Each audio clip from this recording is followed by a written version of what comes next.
Elon Musk apparently, obviously has some pretty interesting talent. So he's one of many people that we kind of like look at and go, what would be categorized as what is unique about his way of seeing the world?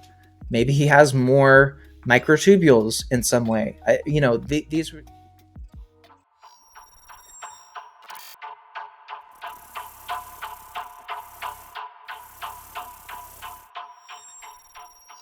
Welcome to XXIM Podcast, home of decentralization. Today, I've got with me Sterling. So Sterling, I've followed your work for some time now. You are a consciousness expert. You are also someone who has built a hardware in the ultrasound space. So I'll let you, we'll go into that a little bit more. And also you're a Kaspa OG. So welcome, Sterling.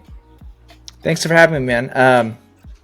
So definitely I cover a lot of topics on my Twitter or my X platform, but great to be here. Happy to kind of help bring some of the knowledge to the audience. Today, I want to really focus on the consciousness part and your work with the vagus nerve and your work on the ultrasound DAO that you're working on. But quickly, when did you get into Kaspa and why Kaspa? I got into Kaspa I think about a year ago, and I immediately started mining it. I'm a big believer in mining, especially proof of work kind of technology. I think that's where I entered in about a year ago. The reason I got into it was because of its speed, its security, all those kinds of things. Okay. And I definitely think it's like a really good technology overall. Yeah. So awesome. I think I want to have a separate discussion with you on Kaspa and your experience around the mining, and if you're still mining, and also before this recording we just quickly touched upon that you were pretty early on the Bitcoin space, right? You were mining Bitcoin, right, in 2012, 2013. So I want to have a totally different session to go through those discussions, but I think for this session, I wanted to focus mostly on the consciousness and the work you do. So if you allow me, I would love to start from the very fundamental thing and with a loaded question. What is consciousness? A lot of people perhaps have different views, but I wanted to hear from the expert. Yeah, that's the big question these days. I think in the context of AI, especially, people want to know, is the AI that I'm talking to, is it conscious? That's really why I think the conversation has been so heated sometimes, or it's just, that's why people are asking that question from my perspective. From my work with Stuart Hameroff, which is now I think 13 years since we started working together on Ultrasound. I've learned a lot. Amazing. Yeah, close to that. Yeah. And I was aware of Stuart for, I think, 19 years now. And I met him a few years after that. Yeah, Stuart Hameroff. Right. Yeah, the OG of like Orch-OR theory with Penrose. And so certainly I've learned a lot. I have a lot of knowledge in my head. I don't expect everybody to agree with Orch-OR. There's a lot of disagreement with it, of course. But from the perspective of trying to create a really cohesive model of what actually is consciousness, I've read a lot of them. Orch-OR does seem to have a much more compelling framework for understanding what consciousness is. And I guess the shortest, there's so many layers you can go into it, but at the shortest way that I could say it is that consciousness is something that happens in a moment when the quantum waveform separates into two or more different possibilities, and then there's an objective collapse to one thing or the other. Yeah. So it's collapse of the wave function, right? The collapse of the wave function. So it's kind of like we know about the observer effect, right? Yeah. That's kind of a misnomer. You have to be really careful when you're talking about the observer effect, because people think, oh, well, I'm an observer. Does that mean when I look at the moon, it pops into existence, and then when I look away, it disappears? No, that's not what the observer effect says at all. Not even close. Yeah. It's more about if you have like there's a great video I posted recently about tryptophan, the amino acid tryptophan, and it looked a lot like the light right here, where it has sort of these pi orbitals in the benzene ring that are kind of flickering. Yeah, it's amazing. It was done recently at a quantum biology conference. It was presented. And so I put it on the Ultra School Twitter page, which is amazing to follow if you guys want cool science content. But so what happens is that, like, let's say that the light behind me is, over time, the light pattern, the flickering of the pi orbital, which is kind of a statistical model of where the electrons are at one time. They can differentiate over time, and there's a spread that happens. So that the electron could be here or here, and over time, if they get too separated, they have what's called gravitational self-collapse. So at a very small scale, the universe does split to two different possible outcomes, but there's a collapse that happens to one or the other. So the pi orbitals either collapses this way or that way, and that influences the bigger scheme in biology, especially, of like, okay, is the microtubule gonna, like, I don't know, coalesce left or right? And so it's happening on a very tiny scale, but it's happening so frequently that creates this emergence of this fluidity of reality for us. And so every time that collapse happens, that objective reduction happens, that is a blip of what we as humans understand to be our consciousness. So we are like, our ability to observe and sense and feel comes from that collapsing moment, that clap that happens. And that's like a poof of, there's a small moment of registering an objective state. So we're just registering objective states maybe 10 million times per second. Sorry, that's consciousness. 10 million times per second. In the brain, in the collection of microtubules especially, that's like a big center for this, is that it's happening so fast, and we're having this kind of experience, this fluid, movie-like flowing experience of consciousness. We think microtubules are purpose-built to take advantage of this ability to objectively reduce reality and create an observance of that in bigger ways. I love quantum mechanics. I love all the work that's been done now, especially around entanglement, especially around superposition, right? That's just fascinating topics. So I want to bring you back a little bit. The work that Stuart Hameroff and Roger Penrose has done around the Orch-OR theory, which you touched upon, because that's what your thesis is based on, right? Let me just quickly summarize that for you, the theory. Their theory relies on this collapse of the wave function. Secondly, that microtubules, that's the key, right, which you mentioned here. That microtubules play this quantum processor role, right? They're acting like a quantum processor. Then you have, I think, the way I understood is that you have these protein molecules that are interacting with these, microtubules to create this orchestration, right? And then that leads to the creation of your consciousness. That's the theory of Orch-OR. Yeah, that's pretty accurate. If you said two tryptophan amino acids floating through space get really close to each other, and there's an objective reduction, that's a moment of what you might even call it proto-consciousness. Okay. There would be an experience. Technically, what is being said is that there is an experience happening there. And those two tryptophans have some simultaneous awareness. It's very small, but it'd be like, if you take consciousness in a pie, how thinly of a slice can you slice it and there's still experience there? Okay. And so tryptophan experience things? So tryptophan creates our experience? So when you're saying... Not just tryptophan. All things that undergo whenever there's an objective reduction, collapse of where there's superpositions that kind of separate in space-time, like the electron orbital is either up or down. Yeah, sure. Anytime that collapses to an objective, which is where we call it the observation. If you look at collapse only happens when observer comes in, right? But it's like it's when it observes its neighbor. It's like on that level. It's not like when I open the box and look in it with my eyes. It's like when there's it's like the universe doesn't like uncertainty too much. The universe is comfortable. I thought universe with a little bit of uncertainty.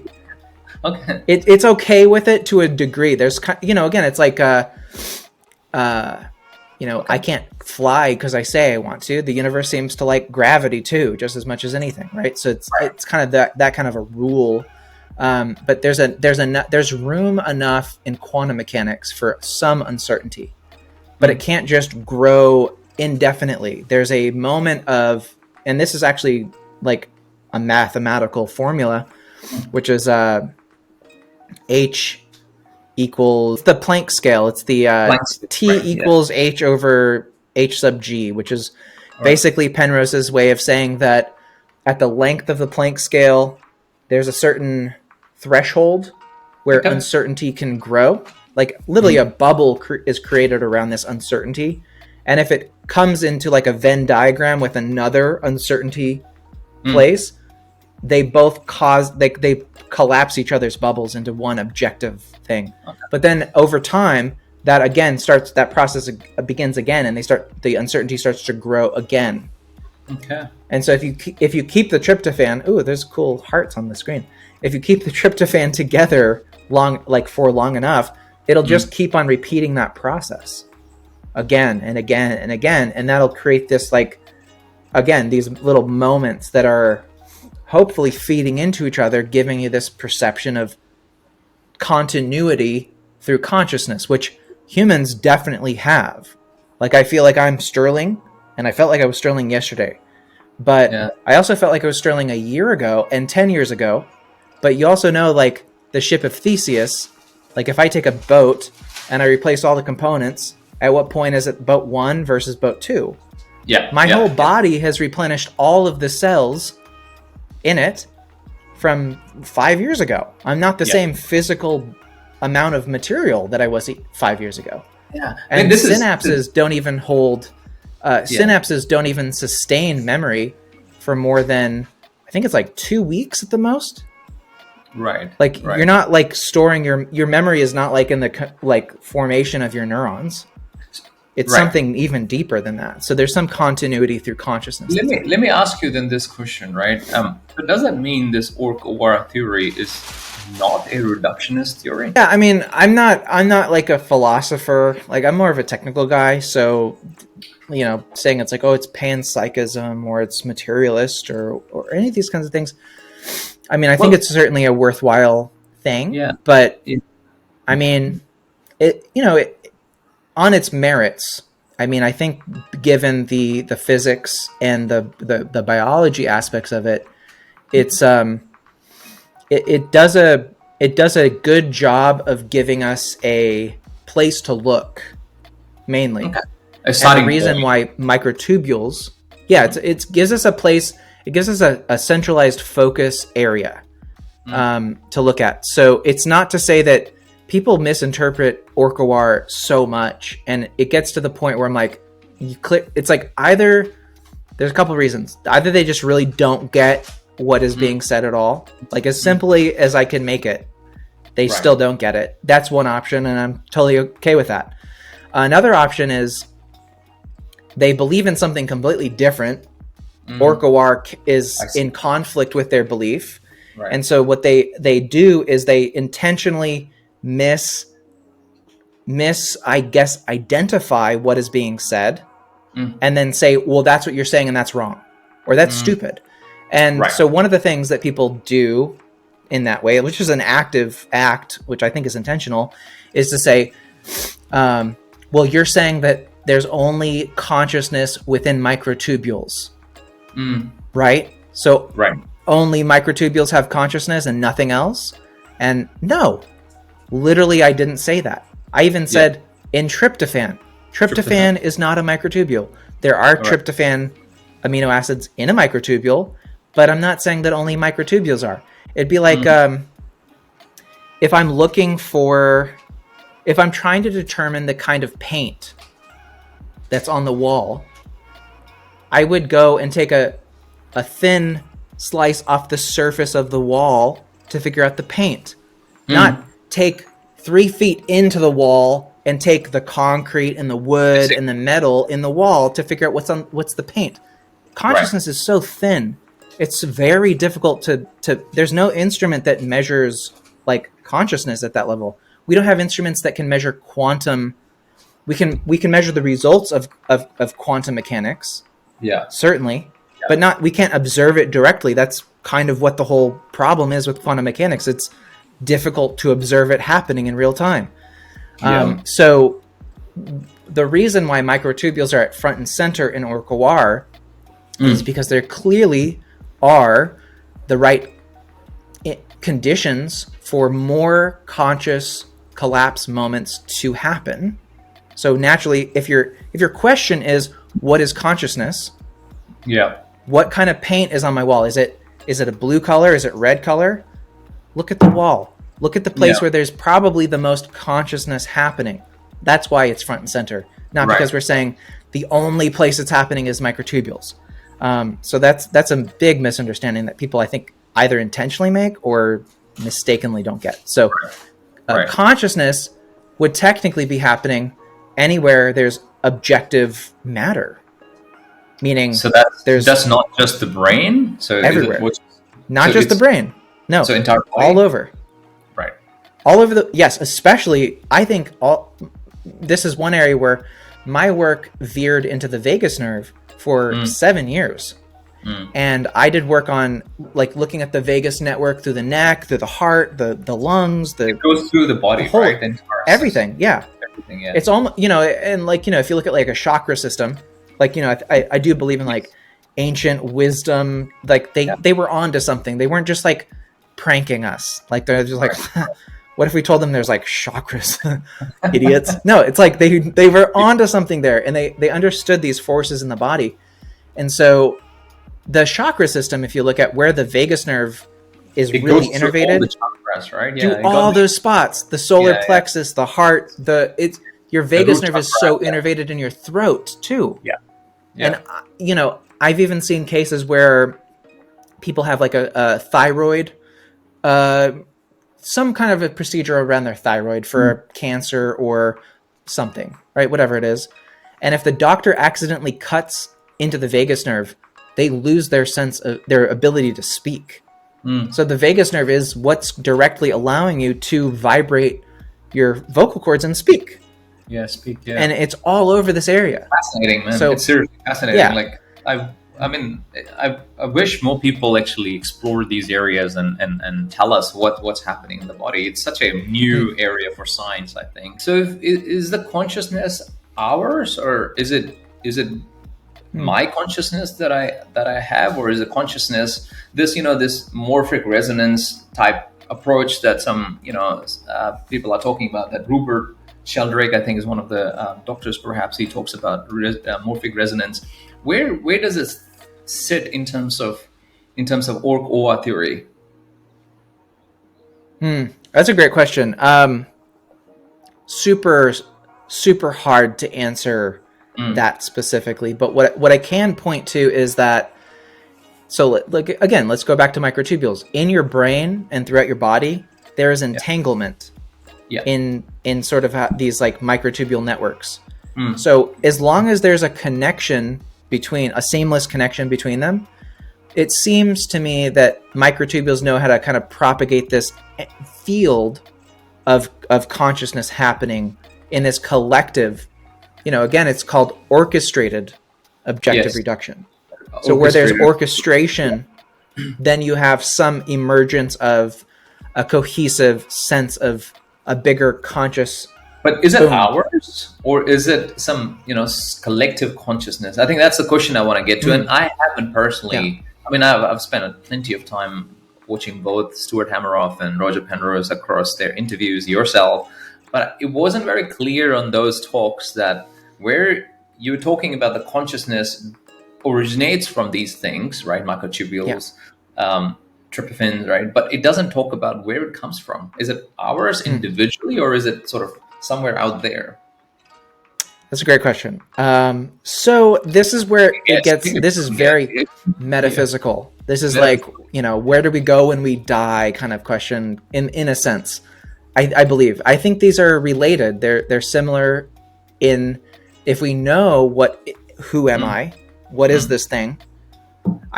One thing I could say is like, I can definitely say that the consciousness isn't yours so much. It's not like you own the body. It's not obviously generated in the head type thing. It is. It's like, like I could say like, is my heart my heart? Like, yes. Yeah, I feel like my heart is my heart. Right. So my consciousness that's happening in my body, I believe is my consciousness. And then I think my heart isn't your heart, and it's not another person's heart, or maybe I got a donor heart, and then technically it is their heart, but it's also mine now. Right. So that even opens up strange things. You probably read about people who get a heart transplant and they develop the same values or desires or food cravings that the other person had. So yeah, that kind of opens some questions. Yeah. There's certainly there's DNA that comes along with that, right? There's the microtubules also do seem to hold some kind of a memory.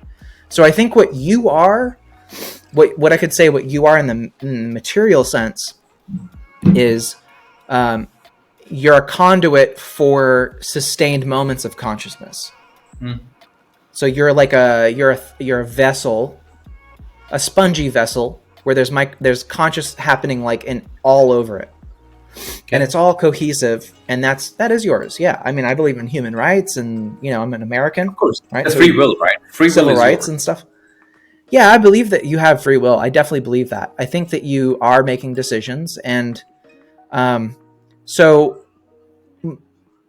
but yeah, I mean, I would say that it is your consciousness. Going further, taking the question a little bit further, is on that question of what is controlling the consciousness and where does that force come from? That is it. Because if we think of the universe as a very deterministic thing, like if I push a ball on the pool table, I can calculate exactly where it's going to go. I can calculate what balls it's going to hit and what pockets it's going to go into. That's like the deterministic world. Sure. So if all of our physical body is if I know the initial states, I can measure time and find the final state. Yep. So we do have that. There's a deterministic aspect, but it's probably consciousness that gives us that freedom of will within those constraints, right? Within the constraint. Yeah, of course. I mean, yeah, I think we all. Just because you have constraints doesn't mean you don't have freedom of will. Like no, exactly. Yeah. I can throw this pin now, and it's my will to throw this pin, right? Yeah. Yes. Yeah, I totally believe that. And unless you're coerced to do it, then that's certainly a debate about what that means. But in a free space, yes, you have freedom of will, and also there's another question of if what I said is true earlier, which is that consciousness is a super thin, it's really a thin layer between the quantum, like, weird world, right? This unknown what determines world. Right. Yeah. So like if there's consciousness, and consciousness is what gives us this kind of feeling of having a body or like a soul. I'm not saying I'm not like saying a religious soul, but just the sense of a energy. Yeah, I mean, we both comes from science, so we both come from science background, and we are here to discuss science. But I think that the path that's fascinating is science is slowly exploring these unknown phenomena that perhaps science didn't go that far in the past, right? It was all about the material, and now at least we're starting to talk about quantum, which is unknown. And I think there's a famous saying, right? If you think quantum mechanics, you're just lying, or you're just delusional. Yeah, I think it's like if you think you understand it, you definitely don't. It essentially boils down to that. Yeah. So what I'm getting there is like, okay, so even if I argue against the precept of consciousness being these like little blips of emergence, this is where Penrose's non-computability terminology comes from. Which is where, okay, so let's say you go back to 2-tryptophan, they're right next to each other. There's indeterminacy, there's a field, and there's a collapse that has to happen once they hit the threshold. Right. Because there's multiple positions that they can end up in. The pi orbital is going to collapse to like, okay, we're going to go here, here, or here, here. I see. And so it's like these little things, right? It's what influences it from the bottom up that we cannot calculate. That's the incalculable part. So what begs the question is, so what is influencing that? If also part of me feeling like, oh my God, I'm like this human being on this planet and I can do good in the world. Does that mean that there's some like template, right? Or an avatar in the quantum that is me, that is actually influencing these collapsed states so that I have freedom of will to influence this physical body that I'm in. That is inferred in Orch-OR. Stuart talks about that a lot. Yeah, so, inferred. So what happens when... Yeah, he talks about it. Hard to prove, of course. Yeah. But you also... We're talking about... I mean, again, it does go back to that thing of like, where did I come from? Why am I here? And what happens when I'm dead? Like, what happens when I die? And there are certainly plenty of people who claim to have had near-death experiences or out-of-body experiences. And I certainly, maybe 95% of them are having a delusional, manic episode and they're lying. They're trying to fool us.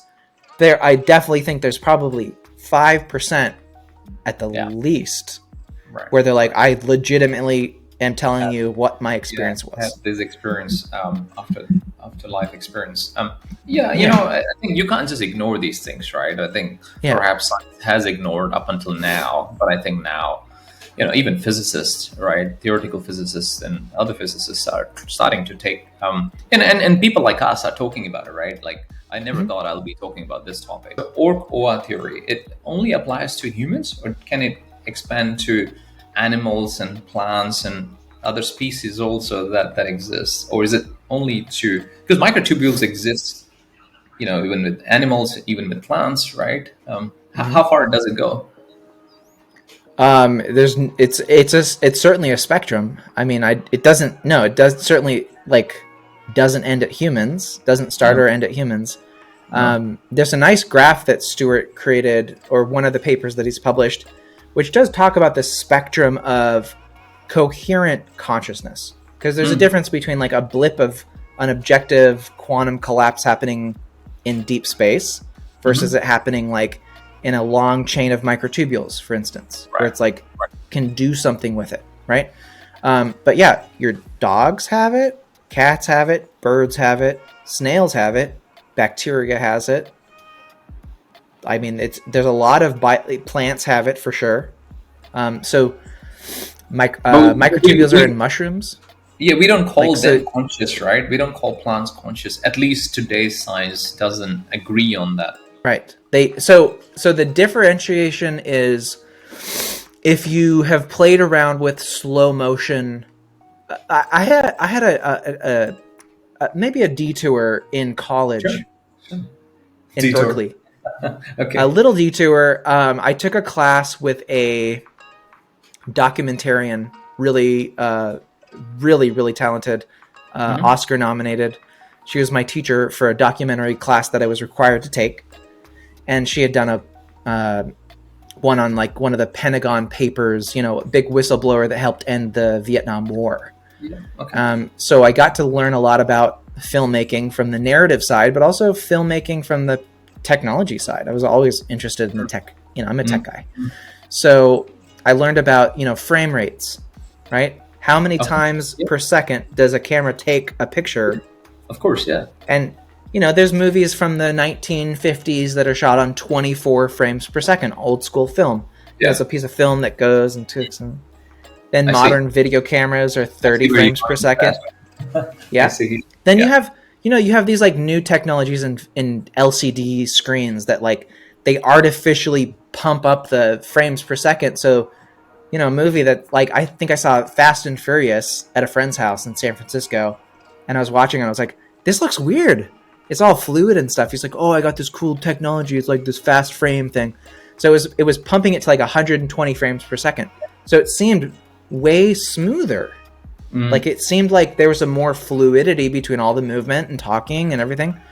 But it took for me, it took away from the experience because I was like, it's too hyper real. I like that kind of that shudder of I'm a classical film buff.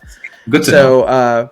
So there's a difference between frame rates. Now, humans experience time because of the moments of collapsing happening.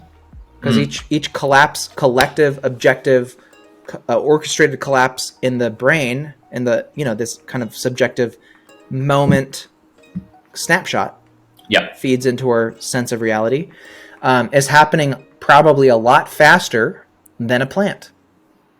Okay. And so the experience of time for a plant might feel very similar to us. Yeah. But the way that the sun passes over the sky might be like, now the sun is still moving exactly the same rate in physical reality, but it's only taking a snapshot every 5 minutes, something like that. So most people say, like, if you want to connect with nature or feel the energy of a plant, I don't really do this myself, or hug a tree or whatever, is to stay there for like 90 seconds at least. So you can, like, they report that you feel as if the plant is acknowledging you. And so its perception of time is only happening, because it's like the self-collapse is less frequent and less intense in a plant versus in a human. So it's still conscious, it's still having conscious moments, but they're not the same rate. They're not as coherent as in a human mind. Okay. So that would be like literally the spectrum. And to further that even more is humans are the apex of consciousness currently. There's nothing saying that we can either engineer a form of a human that, using Orch-OR principles, like we just made woolly mice like last week, right? Yes. Why don't we just try to engineer a rat with 2 times the amount of microtubules? What would happen there? Yeah. And according to this, they would have more consciousness. That's a testable prediction. That's a testable theory. Whereas a lot of theories of consciousness have nothing of that sort. What can I do to try this? Nothing. Can I stimulate it? I don't know. But microtubules do give you that access. So I like that about Orch-OR. No, that's a very good way to put it, and a very good example from movies you gave. Because the reason I asked is science today isn't there yet in terms of recognizing that plants are conscious, and I do believe that this is also where perhaps Orch-OR theory and quantum panpsychism do connect somehow. They're both sort of starting to believe, not the traditional panpsychism, but quantum panpsychism. It's starting to sort of come there. Hey, look, they have quantum phenomena. So now I want to get into your work specifically on the vagus nerve and also the ultra school that you run. So these are sort of 2 of the things you do. Is it the full-time work? Because I know you're studying also. So how? What are the things you're working on? So I'd say my 2 main things right now is school, which is there's the Ultra School, which is a group that I've set up for people to have professional resources on the school. This is just from the website, just so I can do some promo. But the tool that we use in Ultra School is Ultrasound, so that's why I chose that name, Ultra. I like Ultra as a word too. It's just cool. Ultra generally means anything above human perception. That's generally how it's used. So like ultraviolet is based on our ability to see up to the violet spectrum, and then ultraviolet is just beyond our ability to perceive it. We have the same distinction in sound. So in ultrasound, that means 20,000 hertz or higher of sound. but it's set to humans. It's not set to the highest frequency that a bat can hear, because that would be 200,000 hertz.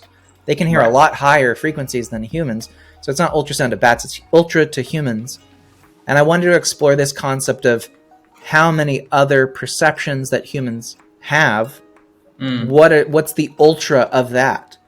So that is also consciousness, because humans have the ability to, like, as an individual human of average capability or intelligence or whatever, or awareness of their environment, I can think about the whole planet now. I can go to the internet and have a kind of a conscious recreation of this whole interplay of lots of things. Not everything, obviously. I'm not claiming to have like genius mind, or anything, but good level of awareness.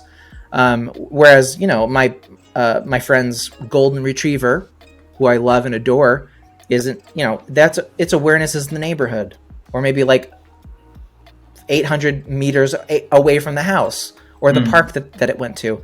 It's like, it's the consciousness coherence in their body and brain dictates kind of their awareness field.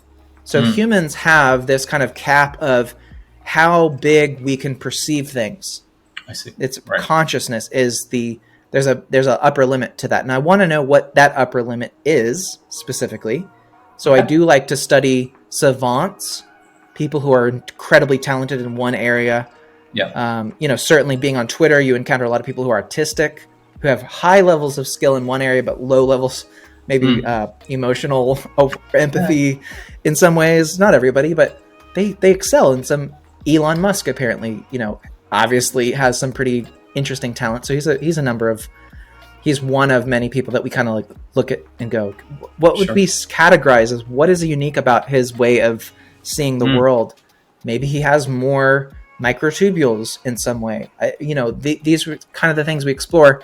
That we also look at ways like, okay, going into this, what would you do to expand that? Like, can you have a higher level of consciousness, more moments of awareness?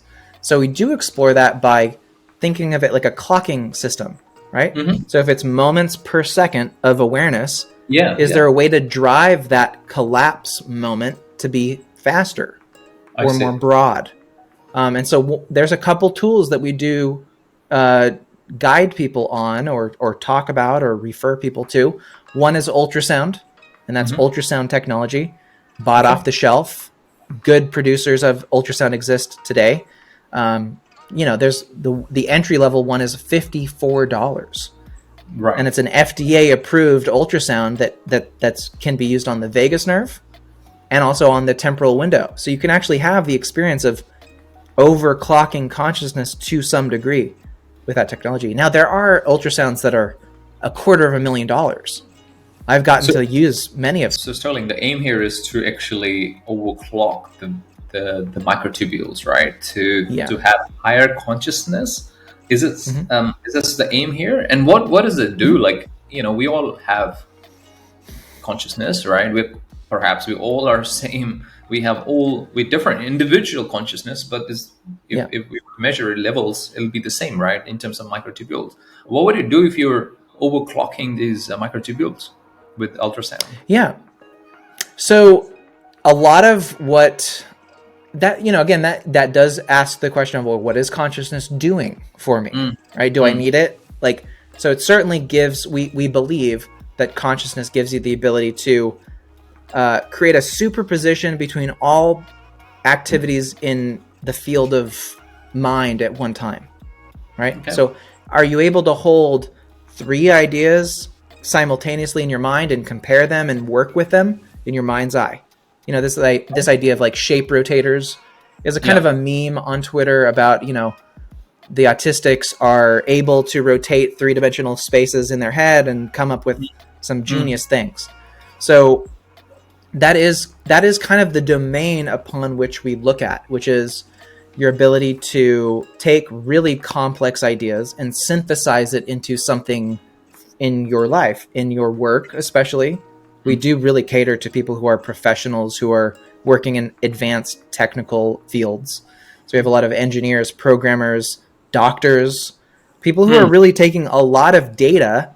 Again, AI can do a lot of data stuff, but humans still have a place in society today. So we're not expendable yet, but it's really, a lot of the people are like, they use ultrasound and it helps them make more sense of all the data that they have to sort through all the time on every level. So that's a big bonus. Yeah, it's helping you to be more efficient at the task you do. Essentially, what I heard, especially the complex task, as you mentioned. Yeah, and have more awareness. Like, it's like kind of the difference between feeling like you're on the back foot, like if you play drums or you run, right? Yeah. There's a timing to running. Yeah. And if you're really inexperienced and you're slow, but you're trying to push yourself, you feel like you're on your back foot. Yeah. If you're on your front foot, you feel like you're driving it forward more. And so it does, it's a, again, it's a small difference, right? It's like not going to make you a grandmaster at chess the first day, but everybody, there's a system to improve on that a little bit. And that's really where the best results, I think, come from, are from the 1% improvements over time. Yeah, of course. I mean, that's plus a year. It's So we're trying to focus on that kind of stuff. One of the other things that we do look at are other things that stimulate the microtubule network as well through the research, which is xenon, which is an anesthetic, which actually has like effects like ketamine and DMT, and they shouldn't work. It's an inert chemical, but it does do something to consciousness. So that's another area that we explore. We have a lot of members who go... It blocks consciousness, right? Similar to a general anesthesia.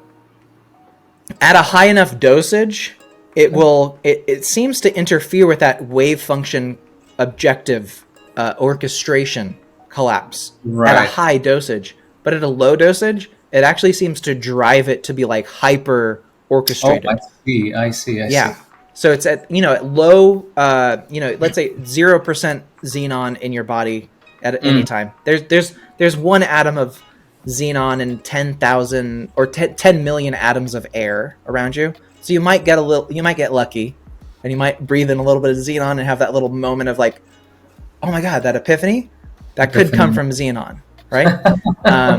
So you might breathe in 1 per day, potentially, maybe 5 at most. But at even like a 10% gas mixture with oxygen, you see people being like having a level of expanded consciousness that is hard to find in anything else besides going to do ayahuasca in Peru or like having a transcendent like a religious transcendent experience from just from that inert shouldn't work chemical, which has been simulated as well to bridge right next to microtubules and get right next to that tryptophan, and actually its pi orbital starts to influence the rotation and vibrations of tryptophan. Fascinating. It's fascinating. All the things you're talking about. I think it's anyone who's listening still here.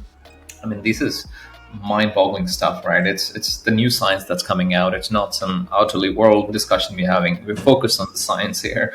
I do want to ask you this thing about ultrasound DAO, because I think that's especially for our community, Kaspa community, that's very exciting, because you're, as I said at the outset, you're a Kaspa OG. You believe in Kaspa. You come from Bitcoin, but now you are into Kaspa, and as far as I understood it, you're building one of the first DAOs on Kaspa, right? So I wouldn't claim to have. It's not the first DAO in Kaspa. I mean, I think there are other DAOs on Kaspa.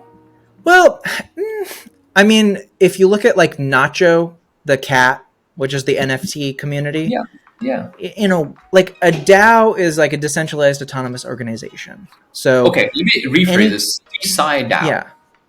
Yeah, more in the first DeSci DAO, which is focused on the science of ultrasound and biotechnology and all those same promises that we had in DeSci, but taking that into the Kaspa ecosystem and really, I think, interestingly enough, really building in a unique way than any other DAO that I know of. I mean, somebody could bring this to my attention, but really integrating Kaspa directly into the ultrasound itself, which is very unique and novel compared to what you can't do with most. I love all the DAOs. It's amazing that people are working on scientific things and adding crypto. It's amazing.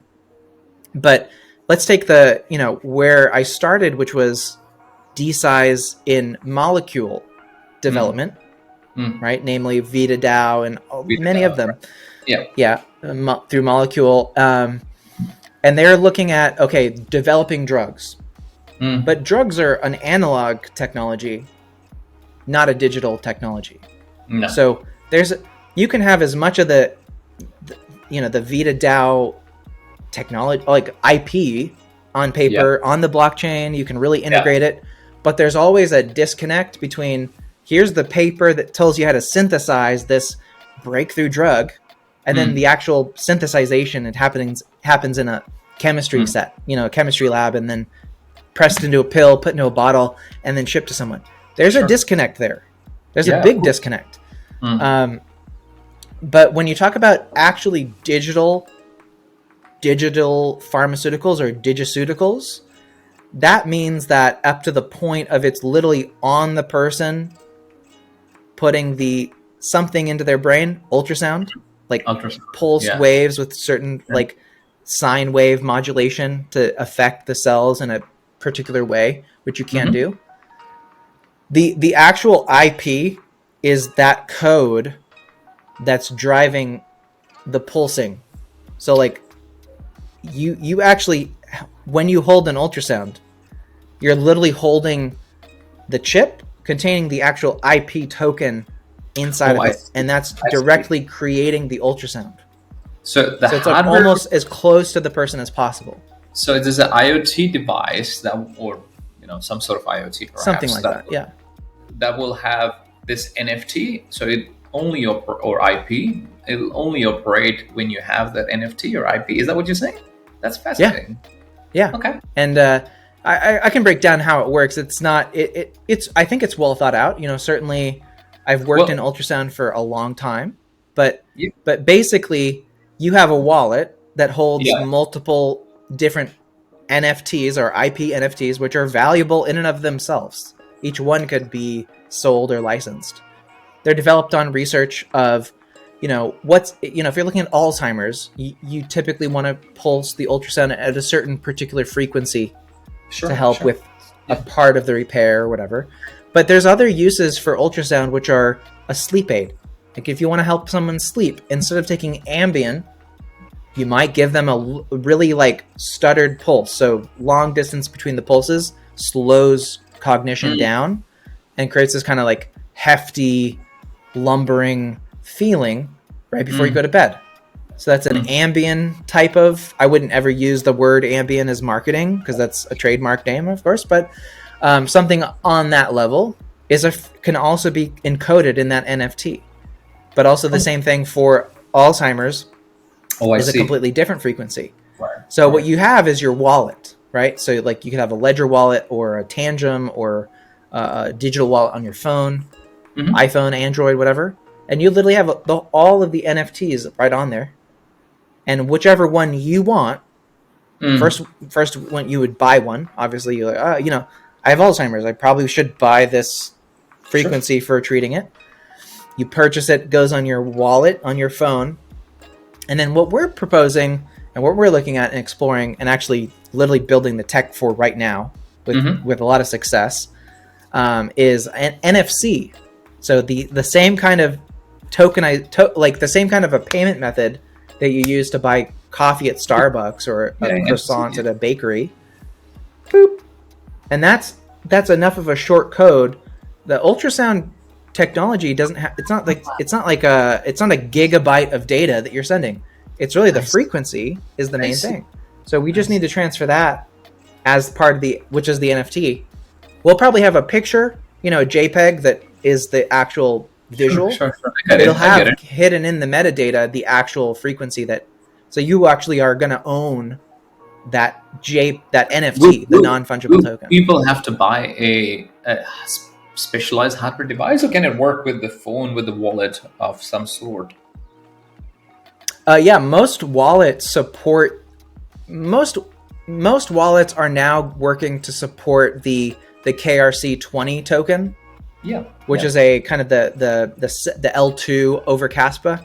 Nacho is one. I have one called Ultra, so I actually literally minted. Meme coins that they are KRC20, so I think community is well aware of KRC20. Yeah, so Tangem, the wallet card, the one that's like a debit card. They support both Kaspa natively, and then they also have a beta rollout of the KRC20 support. Okay. So you can actually send KRC20 tokens there.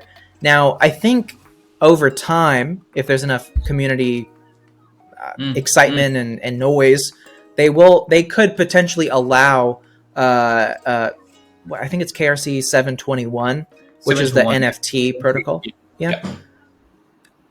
I don't see Tangem being like an art wallet or anything like that potentially, but they should at least support the ability to receive it on that wallet and send it out.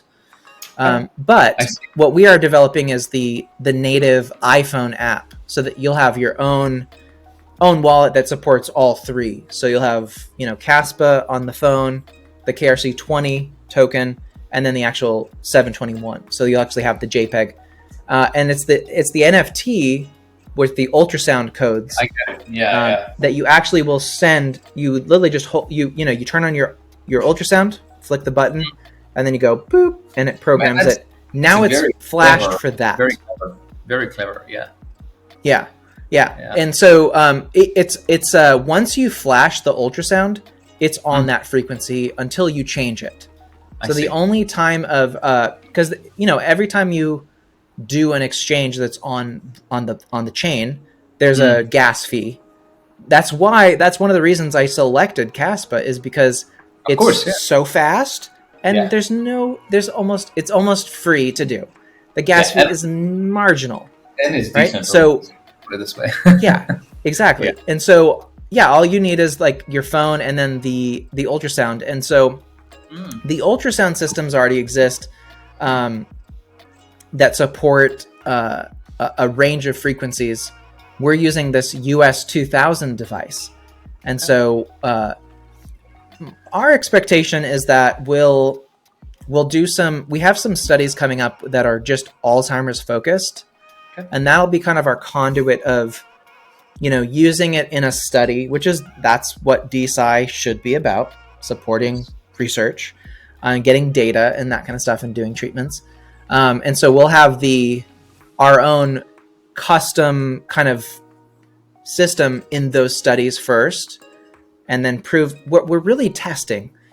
This is the cool thing about ultrasound at this point in time. We are not really testing so much if the ultrasound has the desired reversal effect of the neurodegeneration.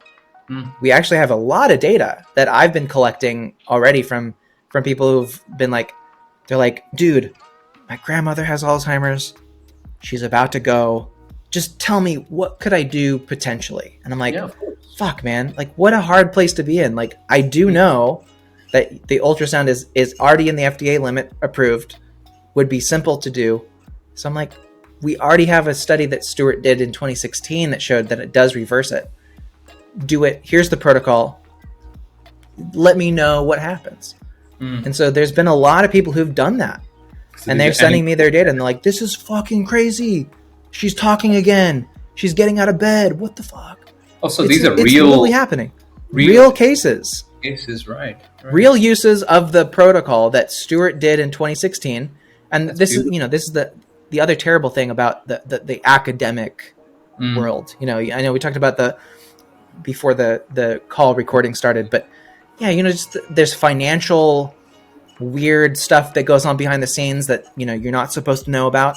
Yeah. I saw this firsthand. Stuart did this study with 20 patients with Alzheimer's in a clinic with ultrasound on their head.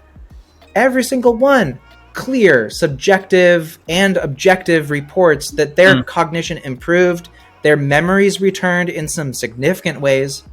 One guy was like, comatose, drooling. After 2 weeks, he was like looking up. He's like, "Hey, where's my paint? I want to start painting oil paints again. Where is that?"